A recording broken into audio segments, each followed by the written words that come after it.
The metallic taste of fear filled Grace Thompson's mouth as she knelt beside two small bodies in the narrow Denver alley. The 8-year-old twins lay motionless on the cold concrete, their matching blue backpacks scattered beside them, contents spilled across the grimy pavement. "Please wake up," Grace whispered, her voice cracking as she gently shook the little girl's shoulder. Caroline's skin felt clammy and cold beneath Grace's trembling fingers. Her twin brother Christopher was equally unresponsive, his breathing shallow and rapid. Grace had been searching through dumpsters behind the downtown office buildings when she heard the commotion. Two older boys had been shouting at the children, demanding their lunch money, before running off when they saw the kids collapse. Now those bullies were long gone, leaving Grace alone with two unconscious children and a decision that would change everything. Her own stomach cramped with hunger. She hadn't eaten in 2 days, but these children needed help immediately. Grace fumbled through Caroline's backpack with shaking hands, looking for any identification. Her heart pounded as she found a school emergency contact form tucked inside a pristine folder. Father, William Harrison. The phone number had a local Denver area code. Grace pulled out her cracked cell phone, grateful she had managed to keep her service active by doing odd jobs around the city. The device had been her lifeline during 6 months of living on the streets, ever since aging out of foster care on her 19th birthday. The phone rang once, twice, 3 times. "Harrison," came a crisp, authoritative voice. "Sir, Grace's voice failed her. "How do you tell a stranger that his children are unconscious in an alley? Who is this?" "My name is Grace Thompson. I found your children, Caroline and Christopher. They are unconscious, and I think they need help right away." The words tumbled out in a rush. A sharp intake of breath. "What? Where are they? What happened?" "Behind the Wells Fargo building on 16th Street. There's an alley. They were being bothered by some older kids, and then they just collapsed. I don't know what's wrong with them, but they won't wake up. Stay right there. Don't move. I'm calling an ambulance, and I'll be there in 5 minutes." The line went dead. Grace looked down at the children, noting their expensive clothes and pristine sneakers. These kids came for money, that much was obvious. But money couldn't help them right now. Only kindness could. Grace removed her worn denim jacket and spread it over both children, trying to keep them warm. She positioned herself protectively between them and the mouth of the alley, ready to defend them if those bullies returned. Caroline stowed slightly, mumbling something Grace couldn't understand. Christopher's breathing seemed to be getting more labored. Grace had never felt so helpless in her life. She had grown used to taking care of herself on the streets, but these children's lives were in her hands. "It's going to be okay," she whispered to them, though she wasn't sure she believed it herself. "Your dad is coming. Help is coming." The sound of sirens filled the air within minutes. Grace watched as paramedics rushed into the alley, followed by a tall man in an expensive suit. William Harrison looked exactly like what she expected from a voice like his, commanding presence, silver hair, concerned blue eyes that immediately locked onto his children. Caroline, Christopher. He dropped to his knees beside them as the paramedics began their assessment. "So, we need some space," one of the EMTs said gently. "Are these your children?" "Yes. They are diabetic. Type 1. They probably need glucose." Grace stepped back, suddenly aware of how she must look to this wealthy man. Her clothes were dirty and worn. Her brown hair hung in tangled waves around her face, and she probably smelled like the streets she called home. She started to edge toward the alley entrance, figuring her job was done. "Wait." William Harrison's voice stopped her. He looked up from his children to meet her eyes. "Your Grace." She nodded, unsure what to say. "Thank you." His voice was thick with emotion. "Thank you for staying with them." The paramedics were already starting fall lines on both children. Caroline's eyes fluttered open, and she immediately reached for her father. "Daddy." "I'm here, sweetheart. You're going to be fine." Christopher came around moments later, looking confused and scared. Within minutes, both children were alert and sitting up, their blood sugar levels stabilizing thanks to the quick medical intervention. "We're going to transport them to Denver General for observation," the lead paramedic told William. "Standard protocol with pediatric diabetic episodes."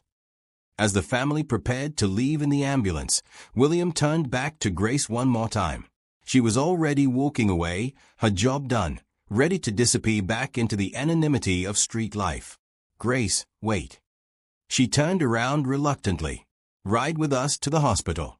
I want to make sure you're okay too." Grace shook her head. "I'm fine. I just wanted to make sure they were safe." "Please." There was something in his voice that made her pause. "I insist." Have you ever wondered what would happen if more people showed unexpected kindness to strangers? If you've ever experienced the power of someone going out of their way to help, please subscribe and let me know in the comments what kindness has meant in your own life. Grace looked at this man who had every reason to simply thank her and move on with his life. Instead, he was asking her to stay involved. Every instinct told her to run. She had learned not to trust adults who made promises. But something about William Harrison's eyes made her believe he was different. "Okay," she said quietly. "I'll come." As she climbed into the ambulance beside Caroline's stretcher, Grace had no idea that this single moment of compassion would transform not just her life, but an entire community. The twins reached for her hands as the ambulance pulled away from the alley, and for the first time in months, Grace felt like she belonged somewhere. The emergency was far from over, but Grace Thompson had just taken the first step toward discovering that kindness, when given freely, always comes back multiplied. The emergency room at Denver General buzzed with controlled chaos, but William Harrison moved through it with the confidence of a man accustomed to getting results. Grace followed behind him, acutely aware that she didn't belong in this sterile, efficient world of medical professionals and concerned family members. Caroline and Christopher had been whisked away for blood tests and monitoring, leaving Grace standing awkwardly in the waiting area. She fingered the visitor badge a nurse had given her, still not quite believing she was here. Most people would have called 911 and walked away. She should have done the same. "Grace."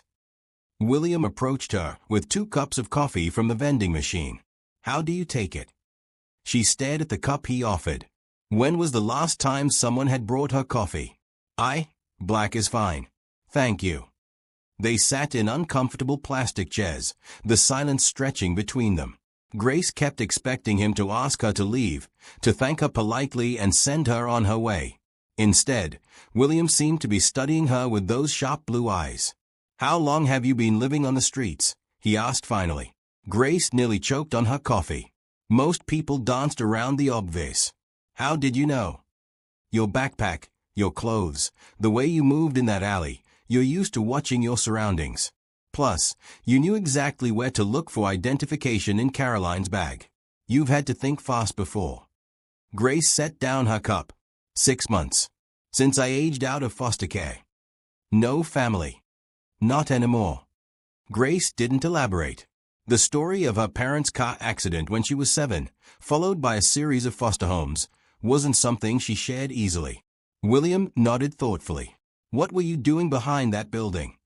Heat rose in Grace's cheeks. "Looking for food."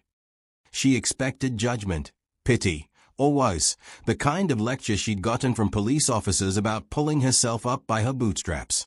Instead, William's expression softened with something that looked like understanding. "When did you last eat?" "Tuesday." It was now Thursday afternoon. Without a word, William stood and walked to the nurse's station. Grace watched him speak quietly to the woman behind the desk, who nodded and made a phone call. Within 10 minutes, a volunteer appeared with a tray of sandwiches, fruit, and juice boxes.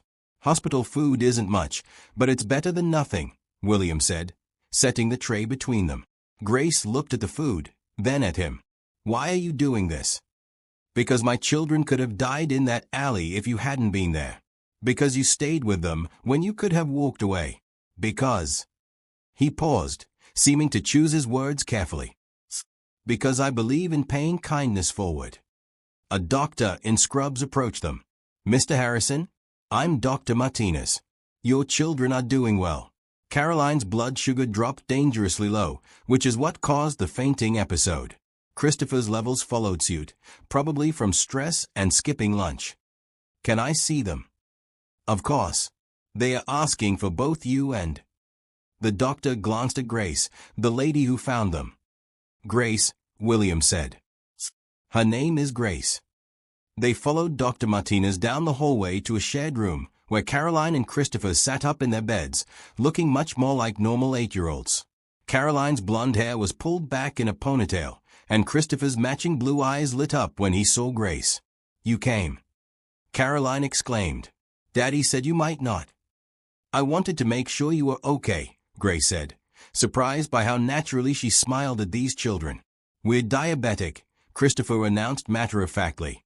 "We have to check our blood sugar and take shots, but sometimes we forget to eat lunch when kids are being mean to us." Grace pulled a chair between their beds. "Kids were being mean to you?" Caroline nodded sadly. "Some boys from our new school.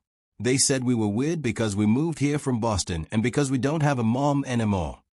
William's jaw tightened, but he let his daughter continue. "They followed us after school and said we had to give them our lunch money or they'd beat us up. We got so scared we forgot to eat our snacks, and then everything got dizzy." Grace felt anger rise in her chest. She knew what it was like to be picked on, to feel powerless against bigger, meaner kids. That must have been really scary. "But then you found us," Christopher said. "Daddy says you called him and stayed with us until help came. That makes you a hero." "I'm not a hero," Grace said quickly. "I just did what anyone would do." "No," William said quietly. "You did what you hope anyone would do. There's a difference." A social worker knocked on the doorframe. "Mr. Harrison? I need to ask a few questions about the incident for our report." "Of course. Grace, would you mind staying with the kids while I speak with her?" Grace nodded, though she felt nervous about being alone with the children. What if they asked questions she couldn't answer? What if she said something wrong? "Grace," Caroline said once her father had stepped into the hallway, "are you homeless?" The direct question caught Grace off guard. Children always seem to see through pretenses faster than adults. "Yes, I am." "That's really sad," Christopher said. "Don't you have anywhere to sleep?" "I manage," Grace said simply. "Daddy's really rich," Caroline announced. "He builds things and helps people. Maybe he could help you too." Grace shook her head. "Your dad already helped me by letting me come here with you. That's enough." "But where will you sleep tonight?" Christopher pressed. Before Grace could answer, William returned with a determined look on his face. "Grace, I'd like to ask you something, and I want you to think carefully before you answer." She braced herself for whatever was coming. "I spoke with Dr. Martinez about your situation. There's a community center about 10 blocks from here that works with homeless youth. The director is a good friend of mine, Dr. Michael Parker. He's also one of the best people I know." William sat down across from her. "I'd like to call him and arrange for you to have a place to stay tonight. And tomorrow we can talk about longer-term solutions." Grace felt her walls go up immediately. "I don't need charity." "This isn't charity. This is gratitude. You saved my children's lives today, Grace. Let me help you save yours." "But I don't know you. I don't know this Dr. Parker person. I can't just—" "Grace," Caroline interrupted softly. "Sometimes grown-ups help each other. It's okay." Christopher nodded sagely. "Daddy always says that good things happen to good people. You were good to us." Grace looked at these children who had somehow managed to keep their faith in kindness despite losing their mother and being bullied at school. She thought about the cold alley where she'd planned to sleep tonight, about the constant fear and hunger that had become her normal. "Okay," she whispered. "I'll try." William smiled, the first genuine smile she'd seen from him. "Good. Let me call Michael." As he stepped away to make the call, Caroline reached over and took Grace's hand. "You're going to like Dr. Parker. He helped our friend Tommy when Tommy's dad lost his job. Now Tommy's dad works for Daddy's company." Grace felt something shift in her chest, like a door opening that had been locked for a very long time. Maybe, just maybe, there were still good people in the world who help strangers simply because it was the right thing to do. "Michael said he'll be here in 20 minutes, William announced, returning to the room. "He's excited to meet you." For the first time in 6 months, Grace Thompson wasn't dreading nightfall. Dr. Michael Parker looked nothing like Grace had expected. Instead of the stern, clinical figure she'd imagined, a man about 30 years old with kind brown eyes and an easy smile walked into the hospital room. He wore jeans and a Denver Broncos sweatshirt, and when he shook Grace's hand, his grip was warm and genuine. "Grace, I'm Michael. Bill tells me you're the reason Caroline and Christopher are safe." Grace shifted uncomfortably. "I just made a phone call." "You stayed with two unconscious children in an alley when you could have walked away. That takes courage." Michael's voice carried no judgment, only respect. "Bill also mentioned you might be interested in learning about the Parker Youth Center." "I run it," he continued, pulling up a chair. "We help teenagers and young adults who are transitioning out of foster care or dealing with homelessness. It's not a shelter, it's more like a stepping stone." Caroline perked up from her hospital bed. "Dr. Parker helped build the new playground at our school." Among other things, William added with a meaningful look at his friend. Grace studied Michael's face, looking for signs of the condescension she'd grown accustomed to from social workers and well-meaning volunteers. Instead, she found genuine interest and what looked like understanding. "What kind of stepping stone?" she asked cautiously. "We provide temporary housing for up to 6 months while people get on their feet. But more importantly, we provide job training, education support, and life skills counseling. Our residents work in the center's programs, mentoring younger kids, helping with our food pantry, assisting with our computer lab." Michael leaned forward slightly. "The goal isn't just to give people a roof over their heads. It's to help them build sustainable, independent lives." "How many people live there?" "Right now, we have 12 residents, ages 18 to 24. Small enough that everyone gets individual attention, big enough that you're not alone." Michael smiled. "We've got a commercial kitchen where residents take turns cooking for the group, a common area with games and books, and private rooms that are actually private." Grace felt a flutter of something she'd almost forgotten. Hope. "What's the catch?" "Smart question," Michael said approvingly. "The catch is that it's work. Real work. You attend weekly counseling sessions, you contribute to the center's programs, and you develop a plan for your future. Some residents go to college, some learn trades, some start working right away. But everyone has to be working toward independence. What if I'm not ready? What if I mess up? Then we figure it out together. Grace, I've been running this center for 5 years. I've seen kids who've been through things you wouldn't believe, and I've watched them build amazing lives. Not because they were perfect, but because they were willing to try." Christopher raised his hand like he was in school. "Dr. Parker, can Grace see the center? Daddy always says you should look at something before you decide." William chuckled. "Listen to my son. He's got good instincts." "What do you think, Grace?" Michael asked. "Would you like to come see the place? No commitment, just a look around." Grace glanced at Caroline and Christopher, who were watching her with hopeful expressions. These children, who had every reason to be self-centered after their medical scare, seemed genuinely invested in her welfare. Their concern was infectious. "Okay," she said. "I'll look." "Great. But first, let's get these two home." Michael turned to William. "The discharge papers ready." "Just waiting for the final blood work results," William confirmed. "Dr. Martinez said everything looks good." 30 minutes later, they were walking out of the hospital together. William had arranged for a car service to take them to the community center, insisting that Grace ride with them despite her protests that she could take the bus. "Grace," Caroline said as they settled into the spacious back seat of the black sedan, "what's your favorite food?" "I don't really have one anymore," Grace answered honestly. "I mostly just eat whatever I can find." "That's going to change," Christopher declared with 8-year-old certainty. "Dr. Parker's center has the best kitchen. They taught our friend Kevin how to make pizza from scratch." The Parker Youth Center was located in a converted firehouse in the Capitol Hill neighborhood. The red brick building maintained its historic character, while clearly having been updated with modern amenities. Large windows let in plenty of natural light, and colorful murals decorated the exterior walls.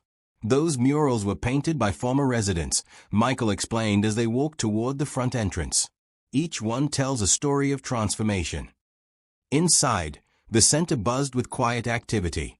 A group of teenagers worked at computers in one corner, while others played pool in a recreation area. A young woman about Grace's age was reading to a group of elementary school children in what looked like a library space. That's Jessica, Michael said, following Grace's gaze. She came to us 8 months ago.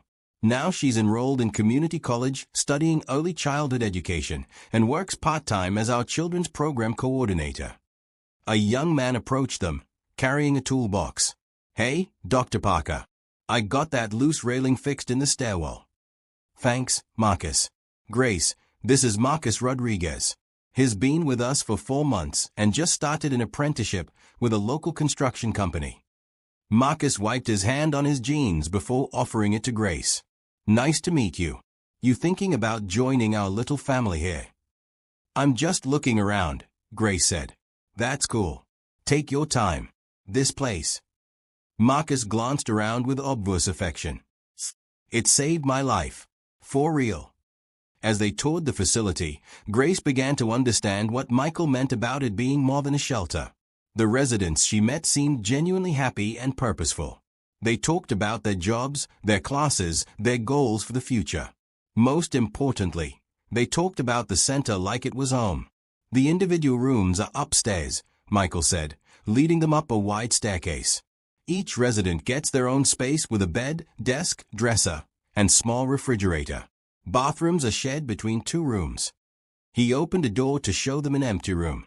It was small but clean and bright, with a window that looked out over a small garden area. Grace tried to remember the last time she'd had a room that was truly hers. What would I have to do to stay here? She asked quietly. Meet with me tomorrow for an intake interview. We'll talk about your background, your goals, and what kind of support you need. If it seems like a good fit, you can start as early as tomorrow night. Grace felt overwhelmed. Why would you do this for someone you just met? Michael exchanged a look with William. Grace, 5 years ago I was homeless too. I aged out of foster care with nowhere to go and no idea how to build a life. A stranger helped me, just like you helped Caroline and Christopher today. Now I get to pass that kindness forward. Caroline tugged on Grace's sleeve. See? Good things happen to good people. If you believe that one act of kindness can change everything, please subscribe and share your own story of unexpected help in the comments below. Your story might inspire someone who needs hope today.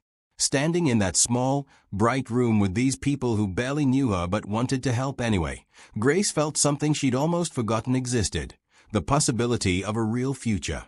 For the first time in months, tomorrow didn't seem like something to simply survive, but something to actually look forward to.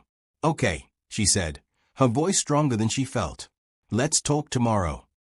William smiled and placed a gentle hand on her shoulder. Grace, this is just the beginning. As they left the center, Grace looked back at the building that might become her home. The afternoon sun hit the windows just right, making the whole place seem to glow with promise. She was about to discover that sometimes the most important doors open when you least expect them to. Grace stood outside the Parker Youth Center the next evening, clutching the single garbage bag that contained all her worldly possessions. The intake interview with Michael had gone better than expected. They talked for 2 hours about her goals, her fears, and what kind of support she needed to rebuild her life. Now, as she prepared to enter the building as a resident rather than a visitor, her nerves threatened to overwhelm her. You've got this, she whispered to herself, the same mantra that had gotten her through 6 months on the streets. The front door opened before she could knock.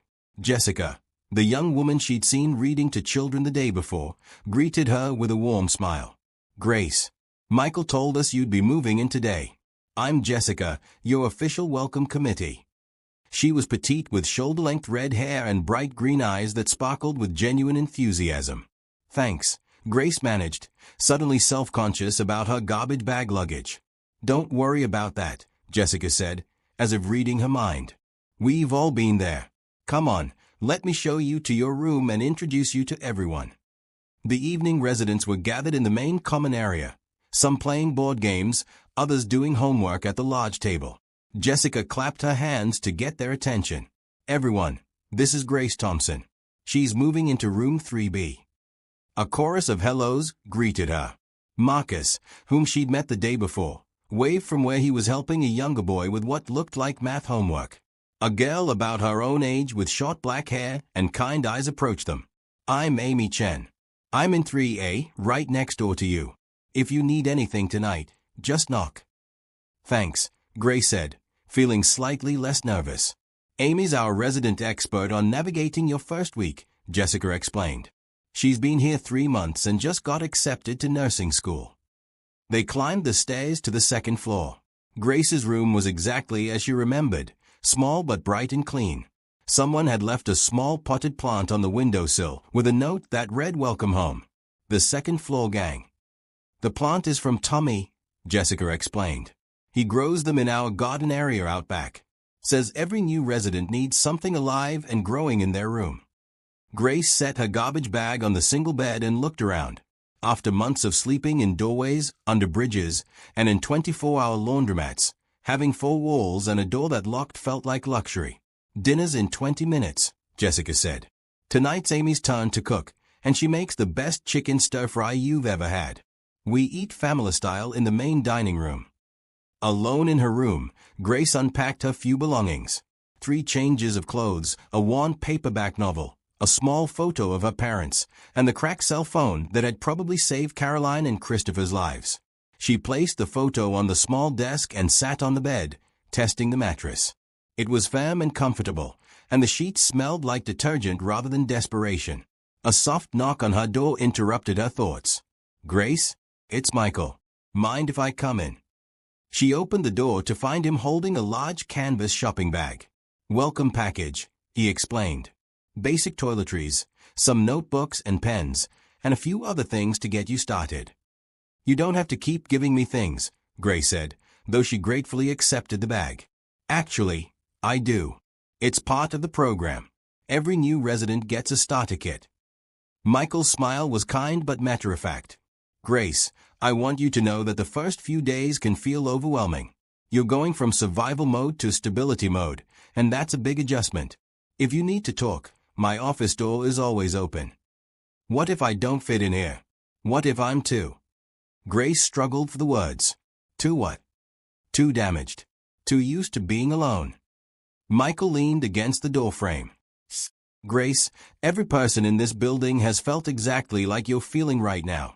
Amy was convinced she was too antisocial to live with other people. Marcus thought he was too angry. Jessica believed she was too broken." He paused. "The thing about community is that it doesn't require you to be perfect. It just requires you to be willing." A voice from downstairs called out, "Dinner." "Come on," Michael said. "Time to meet your new family." The dining room buzzed with conversation as residents filled their plates from serving dishes set on a long wooden table. Amy had indeed made chicken stir-fry, and the aroma made Grace's mouth water.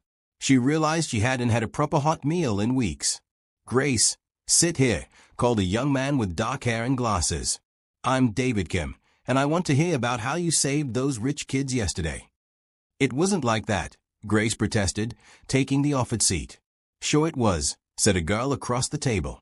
"Michael told us you found them unconscious and stayed with them until help came. That's hero stuff." "I'm Linda Washington," the girl continued. "I've been here 2 months. Before that, I was sleeping in my car for 6 weeks." "What do you do now?"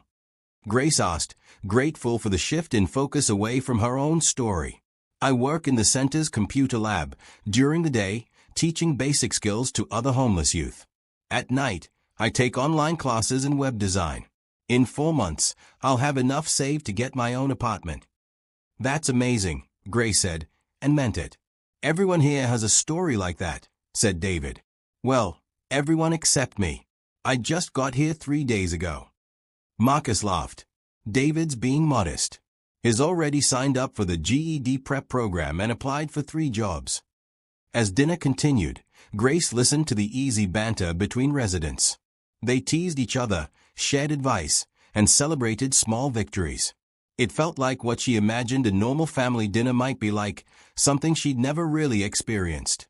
"Grace," Amy said as they cleared the table together, "tomorrow's Saturday, which means Community Service Day. We all volunteer at different places around the city. Want to come with me? I help at a soup kitchen downtown." Grace hesitated. The idea of serving food to homeless people when she'd been homeless herself just yesterday felt strange. "I know what you're thinking," Amy said quietly. "It felt weird for me too at first. But Michael says that helping others helps us remember that our situation is temporary, not permanent. Plus, the people there are really great. Okay, Grace said. I'll try it. Later that evening, Grace sat in her room looking out the window at the small garden below. She could see Tommy, a boy who looked about 16, tending to rows of vegetables and flowers even in the dim light from the building. The sight made her think of Caroline and Christopher, and she wondered how they were doing. As if summoned by her thoughts, her phone rang. The caller ID showed William Harrison's number. Grace? It's Bill. I hope you don't mind me calling. The kids wanted to know how your first day went. It went well, Grace said, surprised by how much she meant it. Everyone here is really nice. I'm glad to hear that. Caroline and Christopher asked if you might like to come to dinner Sunday night. Nothing fancy, just the three of us and maybe Michael if he's free. They want to show you their room and introduce you to their cat. Grace felt a warmth spread through her chest. They want me to come to dinner. They haven't stopped talking about you since yesterday. I think you made quite an impression. I'd like that, Grace said. I'd like that a lot. After they hung up, Grace lay on her bed staring at the ceiling. For the first time in years, she had plans for the weekend that didn't involve figuring out where to sleep or how to find food. She had new friends, a safe place to live, and 2 children who wanted to share dinner with her. As she drifted off to sleep in her own bed, in her own room, Grace allowed herself to believe that Michael might be right. Maybe this really was just the beginning. Sunday evening found Grace standing outside William Harrison's house in the upscale Cherry Creek neighborhood, clutching a small bouquet of flowers Tommy had helped her pick from the center's garden. The house was impressive but not intimidating, a modern 2-story with large windows and a welcoming front porch. Grace. Caroline's voice rang out as the front door flew open. Both twins rushed toward her, their previous day's medical crisis seemingly forgotten in their excitement. You came. Christopher exclaimed, grabbing her free hand. Wait until you see our rooms. Dad let us each decorate however we wanted. Those are beautiful flowers, Caroline said, admiring the small bouquet. Did you grow them yourself? A friend at the center grows them. His name is Tommy, and he taught me which ones smell the best. William appeared in the doorway, casual in jeans and a sweater, looking more relaxed than Grace had seen him. Grace, welcome. Michael's already here. He's in the kitchen pretending he knows how to help with dinner. The house's interior was warm and inviting, furnished with comfortable furniture and family photos. Grace noticed pictures of the twins at various ages, always with a beautiful blonde woman who must have been their mother. That's Mom, Caroline said, following her gaze. She died last year. That's why we moved to Denver. Dad wanted a fresh start. I'm sorry, Grace said softly. It's okay. We miss her, but Dad says she'd want us to be happy and make new friends. Like you. Michael emerged from the kitchen, wearing an apron that read World's Okayest Cook. Grace, how was your first weekend at the center? Good. Amy took me to volunteer at the soup kitchen yesterday. It was. She paused, searching for the right words. Eye-opening. In what way? I guess I expected it to be sad, seeing people like I was a few days ago. But everyone there was so grateful and kind. The volunteers treat people with such dignity. It made me realize that being homeless doesn't define who you are. William nodded approvingly. That's a wise observation. Michael, did you tell Grace about the center's expansion plans? Not yet. Grace, sit down. I have some exciting news. They gathered in the comfortable living room, while something delicious simmered in the kitchen. Christopher and Caroline flanked Grace on the couch, clearly thrilled to have her attention. A very generous anonymous donor has offered to fund a major expansion of our programs, Michael began, his eyes twinkling. We're going to be able to add 20 more residential spots, expand our job training programs, and create a new mentorship initiative. Grace felt a flutter of worry. Does that mean my spot might go to someone else? Just the opposite, Michael assured her. The expansion means we can help more people, and we're going to need experienced residents to help orient newcomers. I was hoping you might consider becoming a peer mentor once you've been with us a few more weeks. But I just got there. I don't know anything about helping people. Grace, Caroline interrupted, you helped us when we were scared and sick. That's exactly what helping people means. Christopher nodded sagely. Plus, Dad says the best teachers are people who remember what it was like to learn something. Grace looked at these 8-year-olds who seemed to understand human nature better than most adults she'd known. When you put it that way. Think about it, Michael said. No pressure. But I have a feeling you'd be really good at it. William stood up. Speaking of good at things, I think our dinner is ready. Hope everyone likes lasagna. The dining room table was set for 5, with cloth napkins and real china.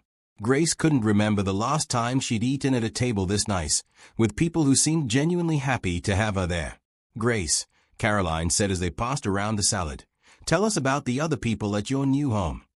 Well, there's Amy, who's going to nursing school, and Marcus, who's learning construction, and Jessica, who works with kids like you too.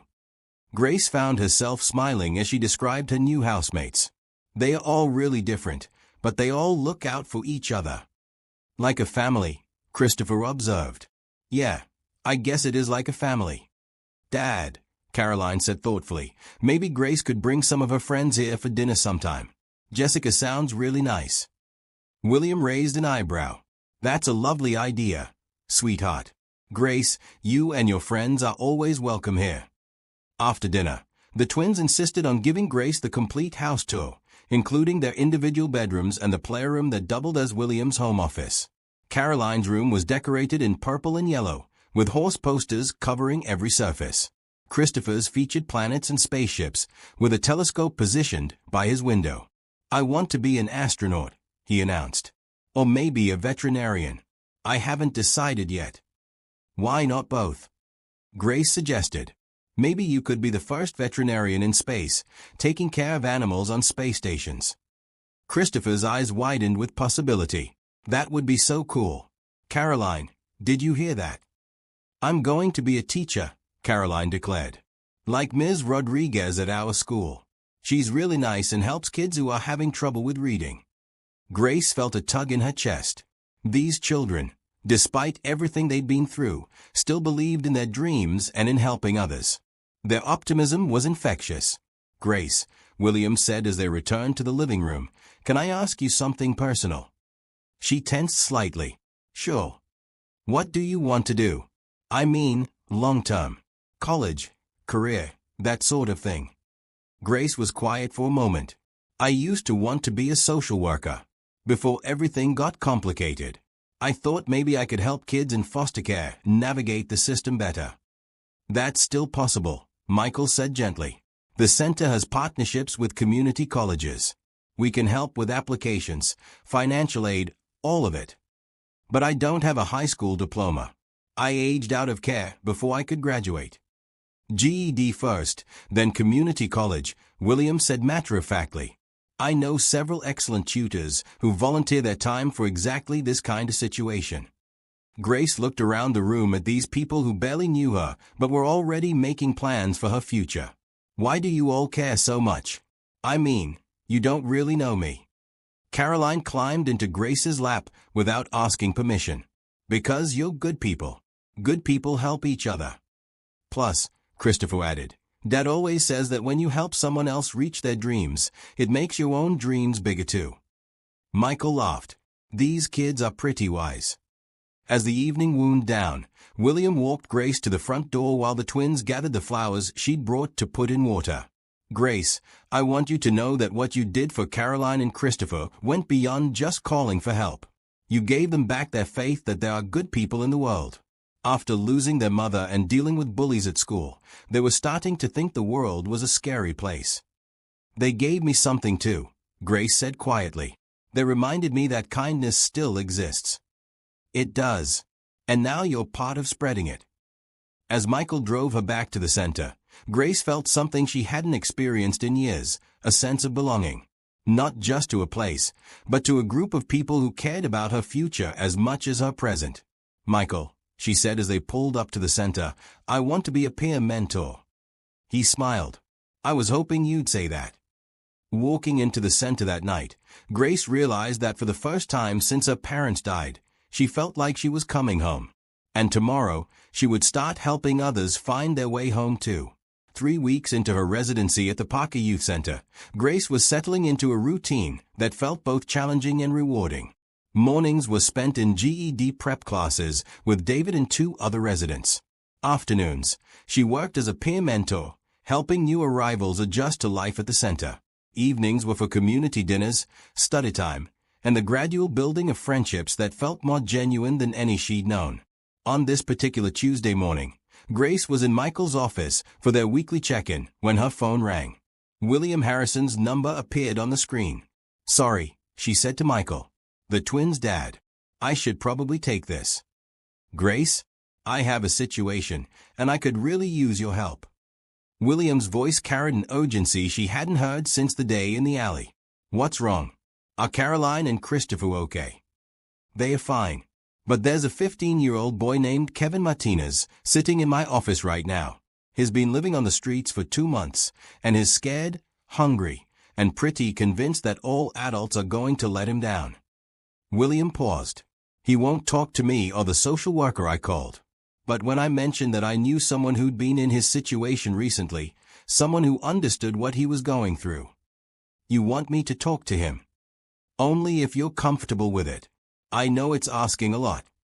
Grace looked at Michael, who was listening with interest. He nodded encouragingly. "I'll be right there," Grace said. 20 minutes later, Grace found herself back in the familiar downtown office building where William worked. His company, Harrison Development, occupied 3 floors of the glass tower, but his personal office felt warm and welcoming despite its impressive city views. Kevin Martinez sat in a chair across from William's desk, his thin frame dwarfed by clothes that were clearly too big for him. His dark hair hung in greasy strands around his face, and his brown eyes held the wary look Grace recognized from her own mirror during her months on the streets. "Kevin," William said gently, "this is Grace Thompson. I told you about her." Kevin's eyes flicked to Grace, taking in her clean clothes and healthier appearance. "You don't look homeless." "I wasn't always," Grace said, pulling up a chair to sit at his level rather than standing over him. 3 weeks ago, I was sleeping behind dumpsters and digging through trash for food. Just like you." Something in Kevin's expression shifted slightly. "What changed?" "I found 2 kids who needed help, and it turned out their dad was someone who believes in paying kindness forward." Grace gestured toward William. "That led me to a place called the Parker Youth Center, where I'm learning that being homeless doesn't have to be permanent. I've heard about places like that. They make you follow a million rules and kick you out if you mess up." "Some do. This one's different." Grace leaned forward slightly. "Kevin, can I ask you something? When's the last time you felt safe?" The question caught him off guard. His tough facade cracked slightly. "I don't remember." "That's how I felt too. Constant vigilance, always looking over your shoulder, never knowing where the next meal or safe place to sleep was coming from." Grace's voice was gentle but matter-of-fact. "I got so used to being in survival mode that I forgot what it felt like to actually live." "So what's this center place like?" Kevin asked, his defensive posture relaxing slightly. Grace spent the next hour describing life at the Parker Center, the individual rooms, the community meals, the job training programs, the way residents looked out for each other. She told him about Amy's nursing school acceptance, Marcus's construction apprenticeship, and her own plans to get her GED and eventually study social work. "But what if I'm not ready for all that?" Kevin asked. "What if I just want to be safe for a while?" "That's okay too. Safety first, everything else comes after." Grace pulled out her phone. "Want to meet Dr. Parker? He's the one who runs the center. He was homeless once too." Kevin's eyes widened. "Really? Really? And if you're not ready today, that's fine. We can talk again tomorrow, or next week, or whenever you feel ready." William, who had been quietly listening, spoke up. "Kevin, I want you to know that whatever you decide, you don't have to go back to the streets tonight. I've arranged for a safe place for you to stay while you think things over." "You'd do that? For someone you don't even know?" "Someone I didn't know saved my children's lives a few weeks ago," William said simply. "This is how kindness works. It keeps moving forward." An hour later, Kevin was riding with Grace and Michael back to the Parker Center. They'd stopped at a restaurant for lunch, where Kevin ate like someone who hadn't seen a proper meal in weeks. Now, as they pulled up to the converted firehouse, Grace could see him taking in the bright murals and the teenagers playing basketball in the small court behind the building. "It looks normal," Kevin said, almost surprised. "That's because it is normal," Michael replied. "Kevin, I want you to understand something. This isn't about fixing you or changing you. You're not broken. You're a teenager who's been dealing with circumstances no teenager should have to handle alone. This is about giving you the support and resources to build the life you want." Inside, the afternoon shift was in full swing. Jessica was leading a group of younger children in an art project, while Marcus helped two residents with job applications on the computer. Amy waved from where she was studying at the large table, surrounded by nursing textbooks. "Everyone," Michael called out, "I'd like you to meet Kevin Martinez. He's going to be staying with us for a while." The greetings were warm but not overwhelming.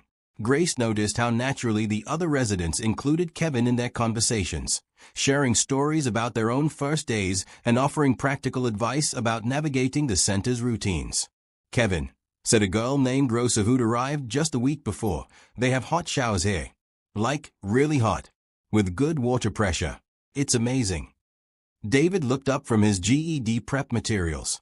"And the Wi-Fi actually works. I've been able to do all my online practice tests without any problems."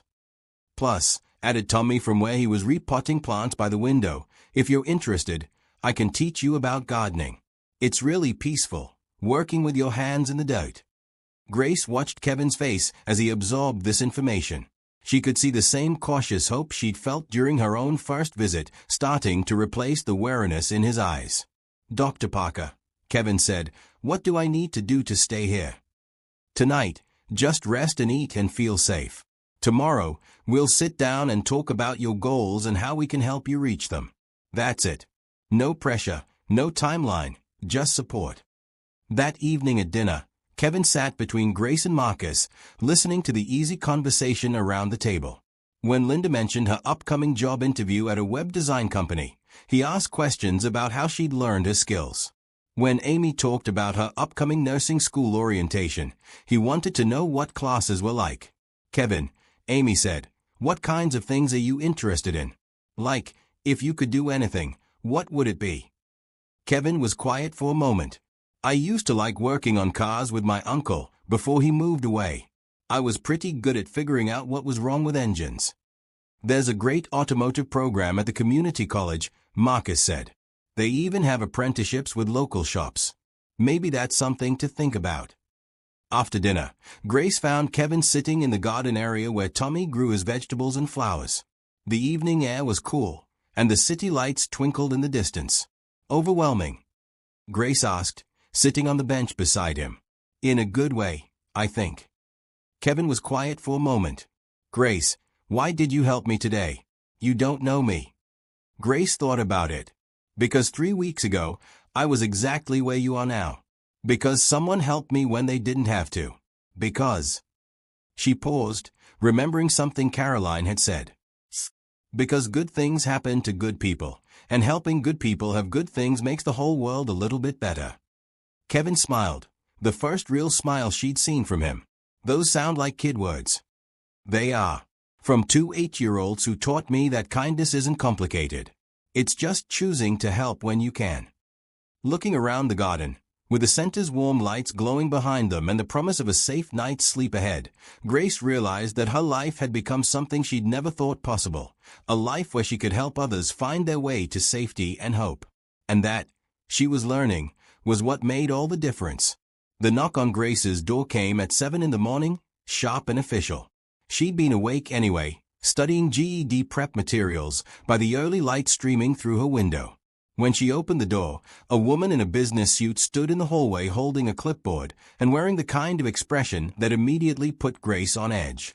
"Grace Thompson, I'm Sandra Mills from Denver County Social Services.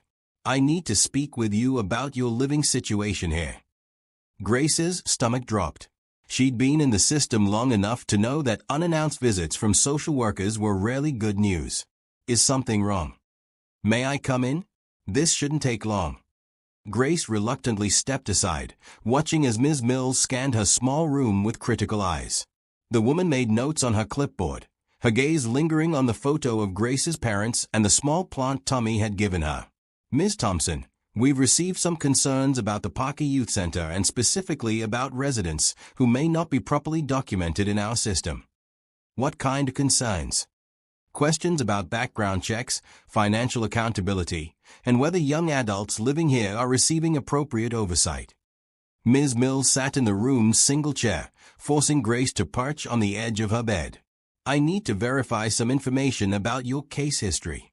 For the next 30 minutes, Ms. Mills asked probing questions about Grace's time in foster care, her months on the streets, and how she'd come to live at the center. Grace answered honestly, but each question felt like a trap waiting to spring. Ms. Thompson, according to our records, you aged out of care 6 months ago with no follow-up services arranged. Living in an unlicensed residential facility could jeopardize your access to transitional support programs. Unlicensed? But Dr. Parker said. Dr. Parker's facility is licensed as a community center, not as transitional housing for foster care alumni. There's a difference. Ms. Mills made another note. I'm going to need to review this situation with my supervisor. In the meantime, I'd recommend you consider whether this arrangement is in your best interests. After Ms. Mills left, Grace sat on her bed feeling like the world was shifting beneath her feet again. Just when she'd started to believe in stability, the bureaucracy that had controlled so much of her life was threatening to upend everything. A soft knock interrupted her spiraling thoughts. Amy stood in the doorway, concern written across her face. Grace? I heard voices. Everything okay? Grace explained about the social worker's visit, watching Amy's expression grow increasingly troubled. That's weird, Amy said. Michael's really careful about licensing and regulations. He has to be, or the center couldn't operate. She sat down beside Grace. Did this woman give you any paperwork? Official documentation of her investigation? Grace realized Ms. Mills hadn't left any documents behind. No, she just took notes. Grace, I think you need to talk to Michael about this. Right away. They found Michael in his office, going through grant applications. When Grace described the morning's visit, his expression grew serious. Grace, can you describe this woman? What she looked like, what kinds of questions she asked? Grace provided as much detail as she could remember. Michael listened carefully, occasionally asking for clarification about specific questions or comments. This doesn't make sense, Michael said finally. The Parker Center has been licensed for transitional housing for 5 years. We're inspected annually by the state, and we passed our most recent review 3 months ago. He pulled out a file. Here's our certification. We're completely legal and above board. So why would a social worker say we weren't? Good question. Let me make some calls. Michael spent the next hour on the phone with various city and county offices. Grace and Amy waited in his office, growing more anxious with each conversation. Finally, Michael hung up and turned to them with a puzzled expression. There is no Sandra Mills working for Denver County Social Services. In fact, no one from that office has any record of investigating this center or any of our residents. Grace felt a chill run down her spine. So who was that woman? I don't know. But I'm going to find out. Michael picked up his phone again. I'm calling Bill Harrison. This feels like something more than bureaucratic confusion. William arrived at the center within an hour, bringing with him a sense of urgency that made Grace even more nervous. After Michael briefed him on the situation, William's expression grew grim. Grace, I think someone is targeting you specifically, possibly because of your connection to my family. What do you mean? In my line of work, I occasionally deal with people who aren't happy about development projects or business decisions. It's possible someone is trying to get to me through you. William's voice was careful but concerned. I'm going to hire a private investigator to look into this Sandra Mills person. But why would anyone want to hurt Grace? Amy asked. She hasn't done anything wrong. Sometimes just being associated with the wrong person is enough, William said sadly. Grace, I'm sorry. This might be my fault. Grace felt panic rising in her chest. Was she going to lose everything she'd built here because she'd helped 2 children? Was her connection to the Harrison family going to destroy the first stability she'd known in years? "Hey," Michael said gently, seeming to read her thoughts. "No one is taking you away from here. This center is your home for as long as you want it to be. We'll figure out who this woman was and what she wanted, but in the meantime, you're safe here. What if she comes back? What if she has some kind of legal authority I don't know about? Then we'll deal with it. Grace, you're not alone in this. You've got a whole community behind you now." As if summoned by his words, other residents began appearing in Michael's office. Word had spread about Grace's visitor, and her housemates wanted to show their support. "Nobody's messing with our Grace," Marcus declared, his construction worker frame filling the doorway. "We stick together here." "Plus," added Jessica, "Michael knows everybody in the social services system. If this woman was legit, he'd know about it." Kevin, who had been at the center for only a week, spoke up quietly. "Grace helped me when I had nowhere else to go. If someone's trying to hurt her, they are trying to hurt all of us." Standing in that office, surrounded by people who had become her chosen family, Grace felt her panic begin to subside. Whatever was happening, she wasn't facing it alone. "Okay," she said, her voice steadier than she felt. "What do we do?" "First, we document everything," Michael said. "I want you to write down every detail you can remember about this woman and her questions. Second, we increase security around here. No one gets in without proper identification and a legitimate reason for being here. And third," William added, "we get to the bottom of this. Grace, someone went to a lot of trouble to impersonate a social worker and target you specifically. That means you matter to someone, probably someone who sees you as a threat." "A threat? I'm just trying to get my GED and help other kids." "Sometimes that's exactly the kind of threat certain people fear most," William said. "Someone who's overcome adversity and is helping others do the same can be very threatening to people who profit from keeping others down." That evening, Grace sat in her room, reviewing the detailed account she'd written of Ms. Mill's visit. Outside her window, she could see Tommy tending his garden while Marcus and David played basketball on the small court. The normalcy of the scene felt precious and fragile. Her phone rang. The caller ID showed an unknown number. "Hello, Grace." The voice was familiar. Sandra Mills, the fake social worker. Grace's hand tightened on the phone. "Who is this? What do you want?" "I want you to stop interfering in things that don't concern you. Walk away from the Harrison family, and this all goes away." "I don't know what you're talking about." "You're a smart girl, Grace. Don't make this harder than it has to be." The line went dead. Grace stared at her phone, her hands shaking. Someone was watching her, threatening her, trying to separate her from the people who had become her family.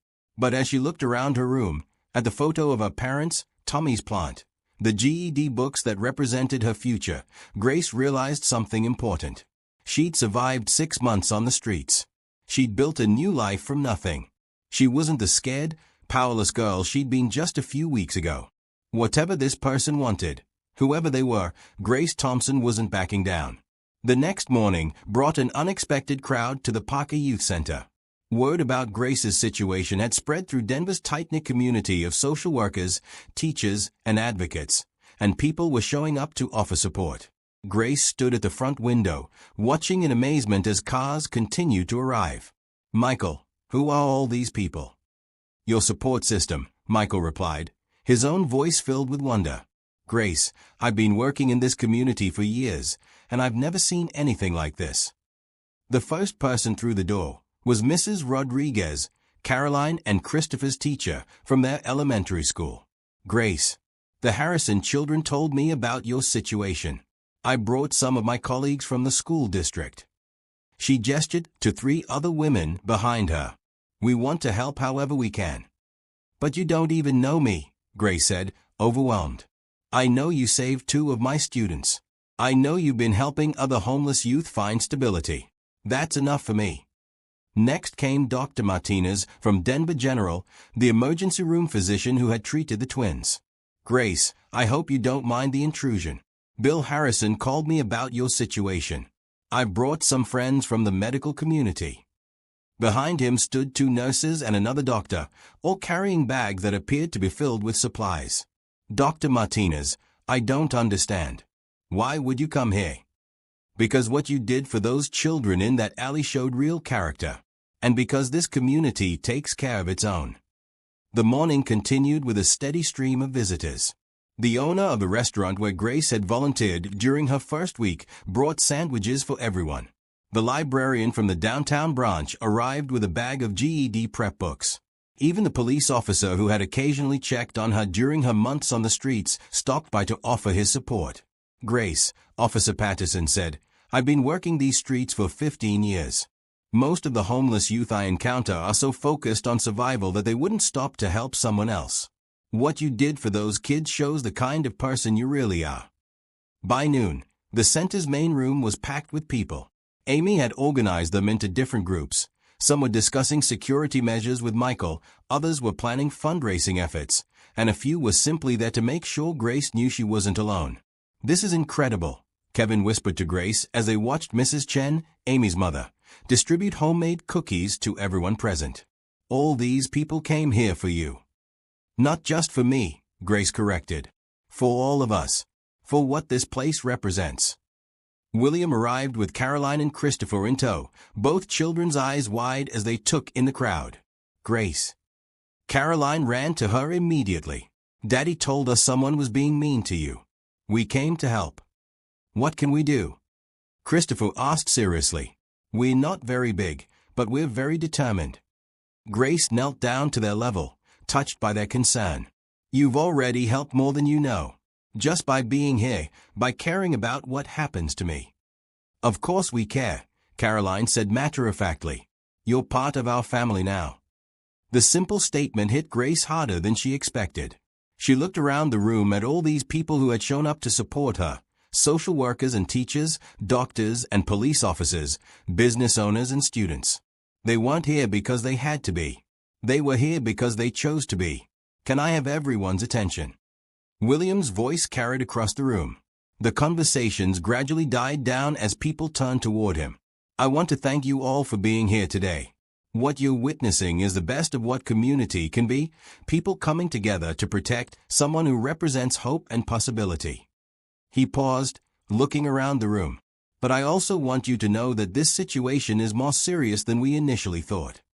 He gestured to a woman Grace hadn't noticed before, a professional-looking lady in her 40s with kind but serious eyes. This is Detective Sarah Coleman with the Denver Police Department. She has some information to share. Detective Coleman stepped forward. Yesterday evening, we arrested a woman named Sandra Mills for impersonation of a government official. She's not actually a social worker. She's a private investigator who was hired to intimidate Grace Thompson. A murmur ran through the crowd. Grace felt Michael move protectively closer to her. Who hired her? Someone called out. That's still under investigation. But what we can tell you is that this appears to be connected to a larger pattern of harassment targeting people associated with certain development projects in the Denver area. William's expression grew grim. Detective Coleman, can you explain what that means for Grace's safety? We believe Ms. Thompson was targeted because of her relationship with the Harrison family. Someone is trying to disrupt Mr. Harrison's business dealings by going after people he cares about. Grace felt her stomach drop. So this is my fault. I put everyone here in danger by getting involved with Bill and the kids. No, said a firm voice from the back of the room. Grace turned to see Marcus stepping forward, his face set with determination. Grace, you saved 2 kids' lives. Everything good that happened after that is because you chose to do the right thing. Nobody here blames you for that. Marcus is right, said Amy's mother, her slight accent adding emphasis to her words. My daughter tells me you help new residents feel safe here. You volunteer at Soup Kitchen. You study hard for your future. These are good things. No one should be punished for doing good things. Mrs. Rodriguez nodded vigorously. The children at our school ask about you all the time. They call you the hero lady who saved Caroline and Christopher. You've given them hope that there are good people in the world. But what if someone gets hurt because of me? Grace's voice was barely above a whisper. Detective Coleman spoke up again. Ms. Thompson, I want to assure you that we're taking this situation very seriously. We have officers monitoring the center, and we're working around the clock to identify who's behind this harassment campaign. In the meantime, Michael added, this community has made it clear that we're not going to let fear win. Grace, you belong here. We're not letting anyone drive you away. The crowd erupted in agreement.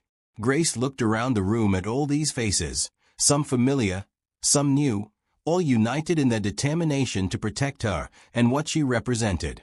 Thank you, she said, her voice growing stronger. All of you. I've never had this many people care about what happened to me.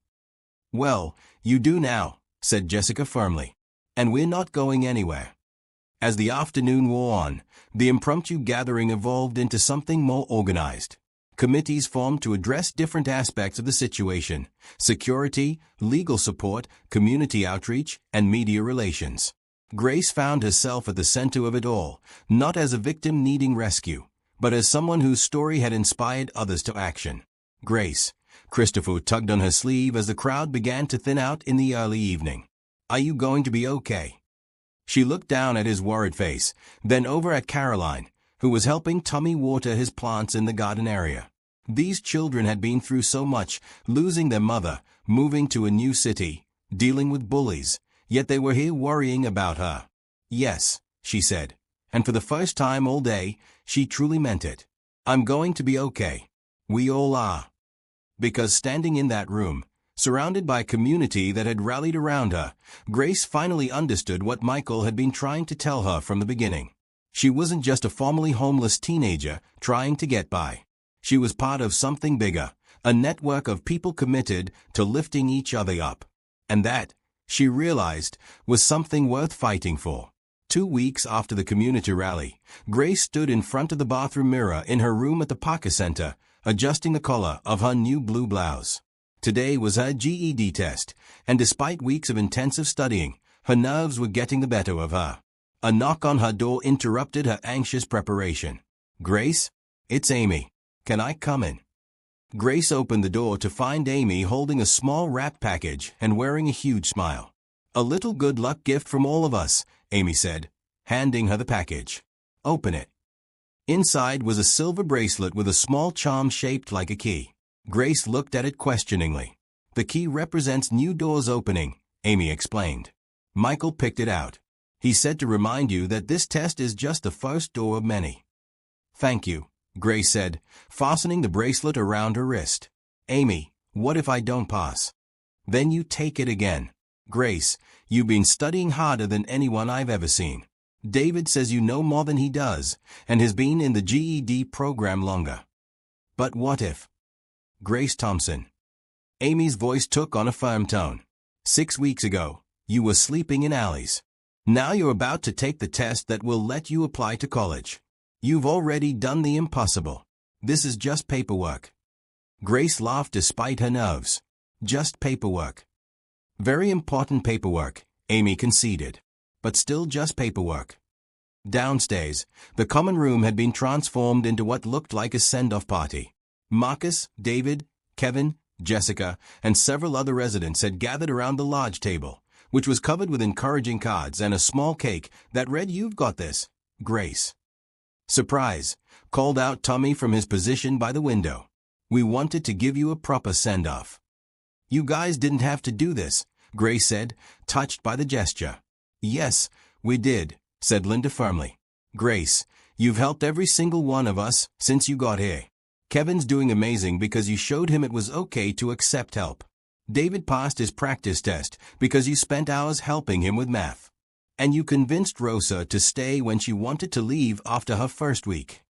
Plus, added Marcus with a grin, when you pass this test, and you will pass, you'll be the first Parker Center resident to do it in under 2 months. That's setting a pretty high bar for the rest of us. Michael appeared from his office carrying a manila folder. Grace, are you ready? We should leave in about 10 minutes. As ready as I'll ever be, I guess. Michael, Kevin spoke up. Can we all go with her? You know, for moral support. That's really sweet, Kevin, but you all have your own schedules and responsibilities. Actually, Jessica said. "I've already talked to the children's program parents. They are fine with us starting an hour later today. And Marcus got permission to leave his job site early." Grace felt tears prick her eyes. "You guys would do that for me." "Grace," David said gently, "you sat with me for 3 hours last week when I was having a panic attack about my own test. This is what family does." 20 minutes later, Grace found herself walking into the testing center with an entourage of supporters. While they couldn't come into the testing room with her, knowing they were waiting in the lobby made all the difference. "Grace," Michael said as she prepared to check in, "remember what we talked about. Take your time, read each question carefully, and trust your preparation. You know this material." The test took 4 hours. Grace worked steadily through sections on mathematics, language arts, science, and social studies, drawing on months of intensive study and the patient tutoring she'd received from various volunteers. When she finally submitted her completed exam, she felt drained but oddly confident. Her support team was still in the lobby, though they'd grown by several people. William sat with Caroline and Christopher, who were doing homework at a small table. Mrs. Rodriguez was there with 2 other teachers from the elementary school. Even Officer Patterson had stopped by during his break. "How did it feel?" Caroline asked immediately, running to give Grace a hug. "Hard, but fair," Grace replied honestly. "I think I knew most of it." "When do you get the results?" Christopher wanted to know. 2 weeks, Grace said. "But honestly, just finishing it feels like a victory." "It is a victory," William said, standing to shake her hand. "Grace, regardless of the results, you've already accomplished something incredible. You went from homeless to test-ready in 6 weeks. That speaks to your determination and intelligence." As they prepared to leave, Grace noticed a familiar figure entering the testing center. Sandra Mills, the woman who had impersonated a social worker, was being escorted in handcuffs by 2 police officers. Detective Coleman, who had been waiting outside, approached Grace. "Ms. Thompson, I wanted to update you. We've made significant progress in our investigation." "What did you find out?" Grace asked, unconsciously moving closer to Michael. Ms. Mills was hired by a competitor of Mr. Harrison's, who was hoping to disrupt his latest development project by targeting his family and associates. They thought if they could drive a wedge between him and the community support network that had formed around you, it would damage his reputation and credibility. William's expression darkened. "So Grace was targeted specifically to hurt me." "That appears to be the case. But what they didn't anticipate was how strongly the community would rally around both of you. If anything, the harassment campaign has strengthened Mr. Harrison's standing in the community." Grace felt a mix of relief and residual anxiety. "So it's over." "The immediate threat is over, yes. Ms. Mills is facing multiple charges, and we're continuing to investigate her employers." Detective Coleman smiled. "You can go back to focusing on your education and your future." That evening, the Parker Center hosted an impromptu celebration dinner. Word had spread about Grace completing her GED test, and people kept stopping by with congratulations and well wishes. The twins helped Tommy harvest vegetables from his garden for a special salad, while Amy and Marcus prepared their famous collaborative meal, his grandmother's enchilada recipe combined with her mother's Korean-style vegetables.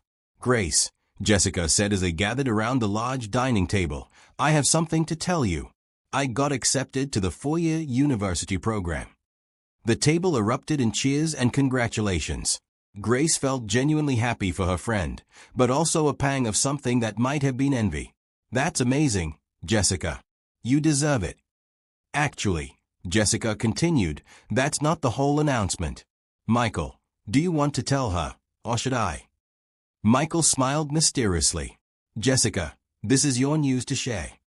Grace, the university has a special program for students transitioning from situations like ours. When I applied, I mentioned your story and your plans to study social work. They want to meet with you." Grace nearly dropped her fork. "What do you mean, meet with me?" "I mean they are interested in offering you early admission to their program, contingent on you passing your GED. You could start taking college courses part-time while you finish your preparation, then transition to full-time study." The room fell silent. Grace looked around the table at all the faces watching her expectantly. But I haven't even gotten my test results yet. What if I didn't pass? Grace, Amy said gently, what if you did? That night, Grace sat in her room looking out at Tommy's garden. The vegetables he'd planted when she first arrived were now producing food for their communal meals. It seemed like a metaphor for everything that had happened, small seeds of kindness growing into something that could nourish a whole community. Her phone rang. The caller ID showed an unknown number, and for a moment her heart raced, remembering Sandra Mills' threatening call. But when she answered, the voice was warm and professional. Ms. Thompson, this is Dr. Rachel Chen from the GED Testing Center. I wanted to personally congratulate you on your exceptional performance today. Grace's heart stopped. My performance. You scored in the 98th percentile overall, with perfect scores in language arts and social studies. Ms. Thompson, these are some of the highest scores we've seen this year. Grace sank onto her bed, the phone trembling in her hand. I passed. You didn't just pass, Ms. Thompson. You excelled. You should be very proud of yourself.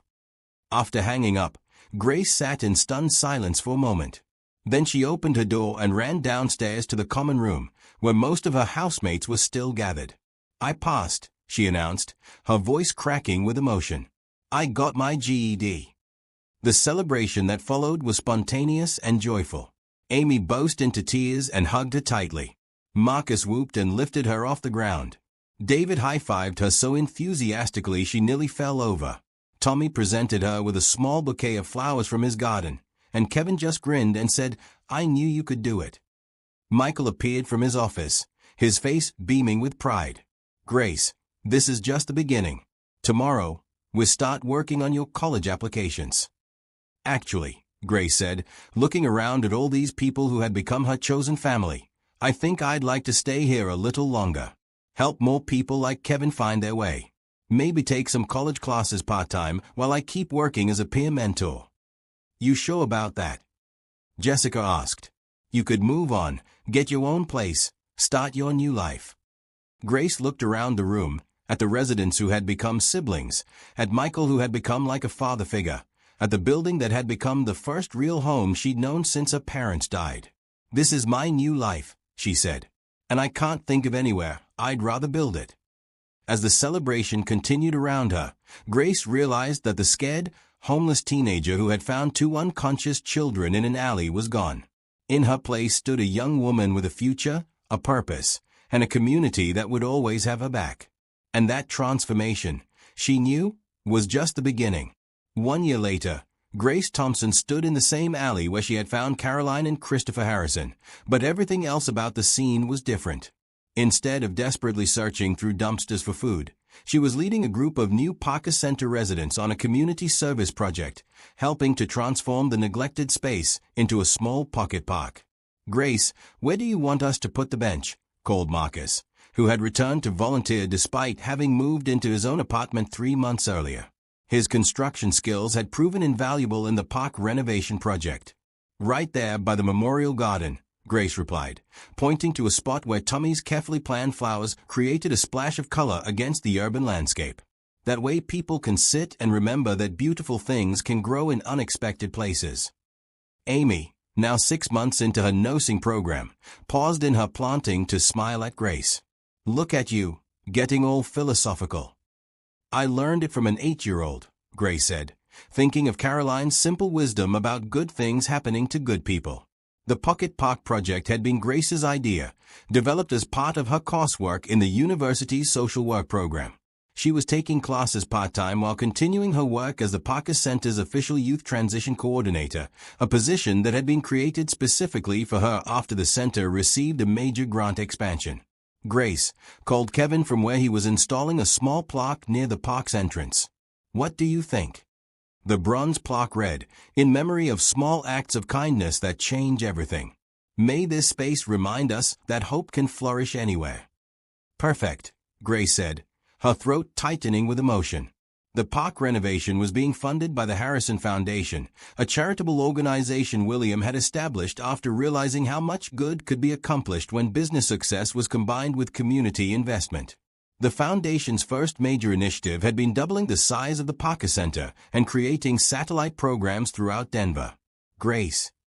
Caroline's voice rang out as she and Christopher ran toward the worksite, followed by William and a woman Grace didn't recognize.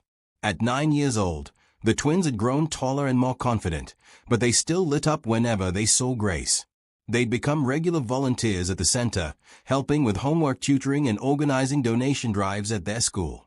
"Look what we brought," Christopher announced, holding up a basket of sandwiches. "Dad said you guys would be hungry after all this work." "And we have news," Caroline added, practically bouncing with excitement. "Tell her, Dad." "What happens now?" Sophia asked, her voice small and uncertain. "Now you get to discover what happens when good people decide to help each other," Grace said gently. "Sophia, have you ever heard of the Parker Youth Center?" As Grace began to tell Sophia about the possibilities that lay ahead, she caught sight of Caroline and Christopher coloring pictures for the young woman they'd just met. Their simple acceptance of Sophia reminded Grace that kindness wasn't complicated. It was just choosing to care about what happened to other people. Looking around the waiting room, Grace saw the full circle her life had taken. A year ago, she'd been the one needing rescue. Now she was part of a community that made rescue possible for others. The scared, desperate girl who had found 2 unconscious children was gone, replaced by a young woman who had learned that the most powerful thing you could do with your life was use it to lift up others. Her phone buzzed with a text from Amy. "How's it going?" Grace typed back, "Perfect. Everything is exactly as it should be."